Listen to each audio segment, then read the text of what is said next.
Attaching a ledger board to concrete block is not an ideal installation, but it's what I've got here, and this is a pretty common construction method where I live.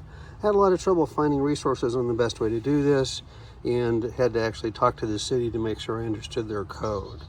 So what we ended up coming up with was these lag bolts spaced generally every 6 inches. This was an exception because of some construction on the other side. Those are 6-inch lag bolts. You have to drill out first, clean out the hole that you made, and then drive those in.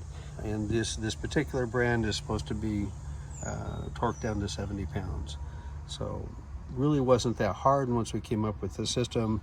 An issue with these ledger boards that are attached directly to a concrete block or concrete is that you can't really put flashing in there, but you do want it to stand off a little bit. So what I used, you can see in there, is a little spacers, and all it is just composite decking with little feet, the feet facing in, so that way water won't accumulate in that space between the concrete blocks and the wood. In the last house we owned, the deck had been improperly installed. They didn't even have a flashing. As you might guess, the wood was rotted. So that's another way to extend the life of the deck, because that wood's going to stay dry, and that's certainly a critical component.